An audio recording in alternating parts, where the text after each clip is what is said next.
Good morning, viewers. It's a new day.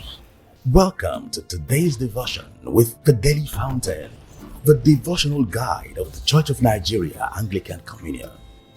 Invite your family and friends. Get your Bible and your Daily Fountain manual while our devotional leader takes us on today's devotion. Hello, viewers.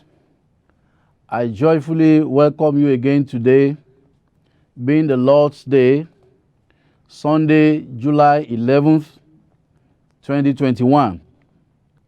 Today is the 6th Sunday after Trinity, and it's my utmost pleasure to welcome you again to the Daily Fountain, the daily devotional guide of the Church of Nigeria Anglican Communion.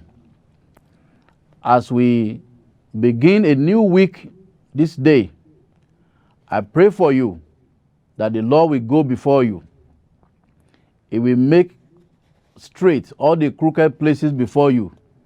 He will break the gates of brass before you. He will cut asunder the bars of iron before you. God will locate you with his blessing. He will make you to be highly favored on every side. It shall be well with you. It shall be well with your going out. It shall be well with your coming in. You will break through on every side. You will break forth, and you will break new grounds in the mighty name of Jesus. It is well with you. It is well with your family. This week, you will hear good reports. This new week that begins today, you will hear of joy and rejoicing. And all your long-awaited miracles and blessings shall be delivered to you this week in the mighty name of Jesus.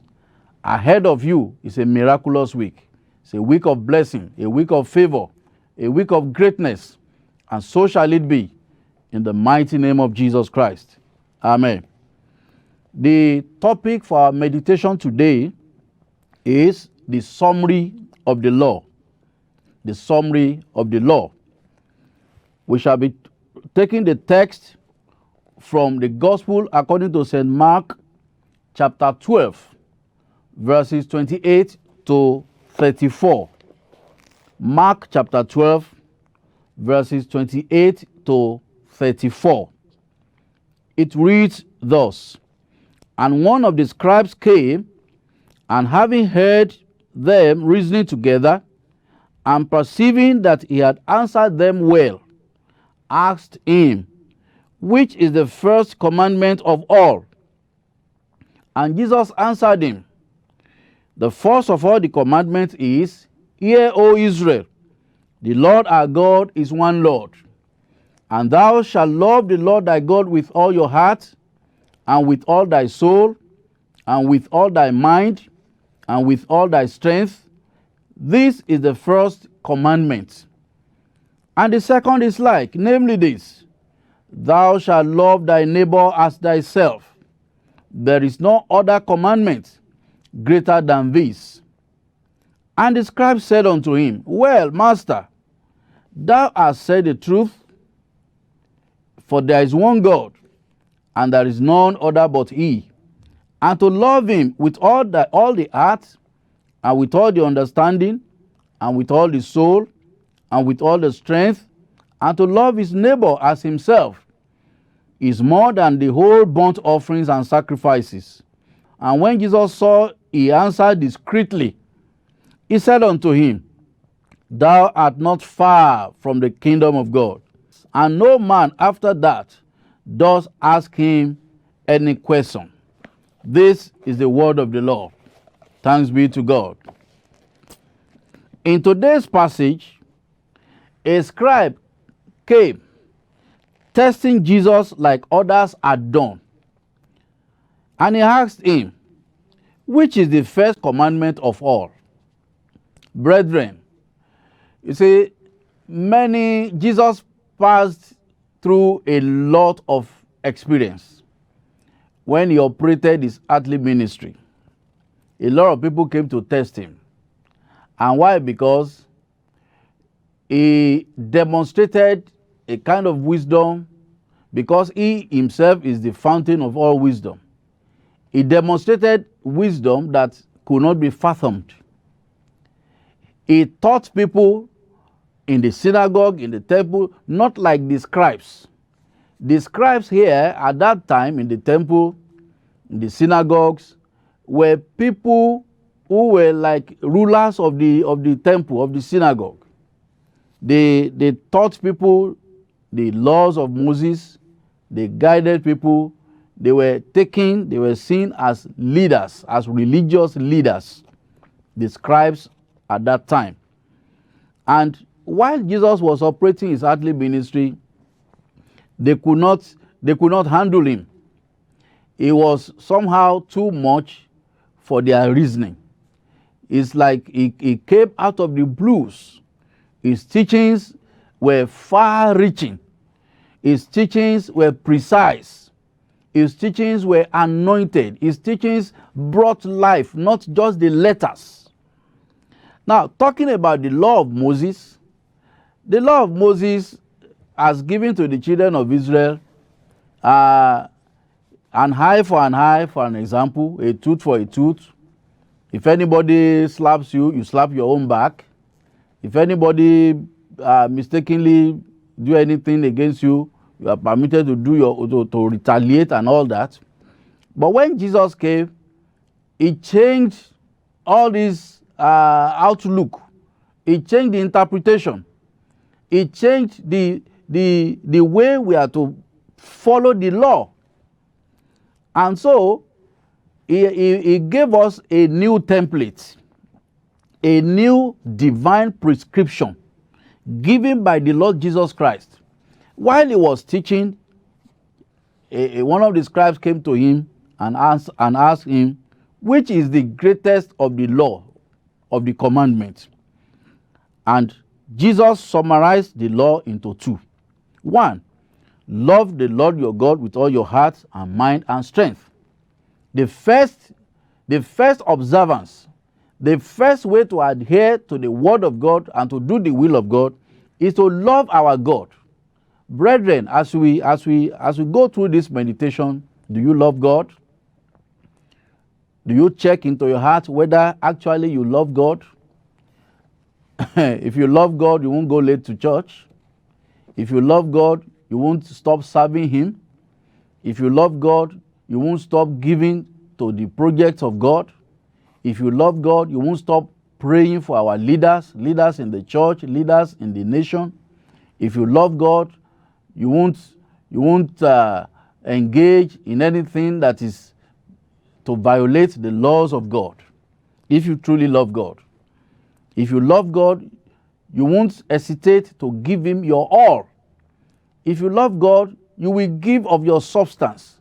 You will give your heart. You will give your time. You will give your talent.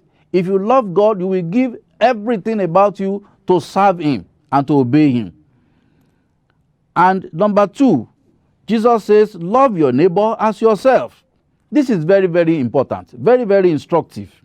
This is where we have a lot of problems here today in our contemporary Christianity. We do not seem to love ourselves. We do not seem to love our neighbor. This shows that if anybody can truly love God and his neighbor, if anyone can truly love God and his neighbor, such a person has really obeyed God in everything, is regarded as a perfect individual. I pray for every viewer here today. May God bring us to perfection. Even if we are not perfect yet God wants us to begin to move towards perfection. I tell people this is the reason why we preach every Sunday. This is the reason why we preach the word, why we preach the sermon at every service, whether Sunday service, whether occasional service, whether burial service or wedding service or birthday service or any kind of service or baptism. This is the reason why we keep preaching the word of God every day, because man does not have a right perspective of God.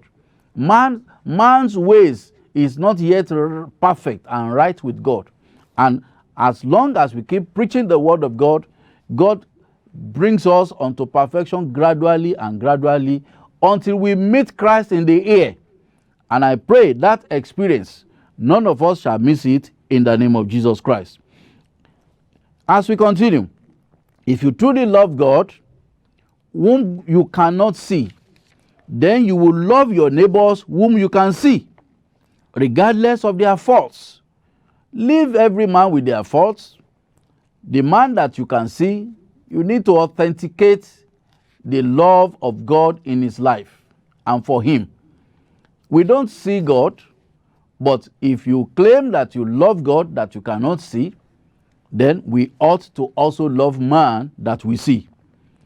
Loving your neighbor means you are quick to forgive them whenever they go wrong.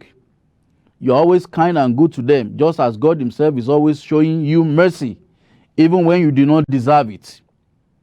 Loving our neighbors truly means not doing to them what we also would not want them to do to us. If we keep this law, the world will be a peaceful and good place to live in. If you say you love or serve God, but hate any person, you are regarded as a liar and a murderer, according to 1st Epistle of John chapter 3, verse 15, and 1st John chapter 4, verse 20. In closing, I want to raise 4 issues here from this study today in our meditation. Number 1, why do people claim they love God? Why do people claim they love God, they serve God, why they do not actually love their neighbors? And it reflects in the way we live our lives. It reflects in our interactions among ourselves. People are religious. People pay lip service. People pay eye service. They do eye service. They pay lip service. God Almighty says in his word, people they love him with their on their lips, and their hearts are far from him. Now, our fellow man that we see, do we love them? Love is not what you just profess with mouth. Love has to be authenticated. That you love God and that you love man has to be validated. That you love your neighbor has to be substantiated in acts, in deeds, in what we do and in what we do not do. Not by mouth, but by actions. And it has to do with things that can actually manifest in forgiveness. If you love your neighbor, you will forgive them. If you love your neighbor, you will be kind to them. If you love your neighbor, you will do good unto them. And for the love of God for each man, have you responded back to the love of God for your life by giving your life to Jesus Christ? Please pray this prayer with me. Dear Lord, help me to love you with all my heart and to love my neighbor as myself. In Jesus' name. Till we come again to you, same station, same time, remain blessed and have a blessed week. In Jesus' mighty name. Amen. We thank you for fellowshipping with us today. We invite you to join us tomorrow morning, same time, same station, for another special edition of the Daily Fountain. If you are led to sponsor or support this program, please contact the numbers and email all showing on your screen. Also, subscribe to our YouTube channel at youtube.com/ACNNTV. Visit our website www.acnntv.com.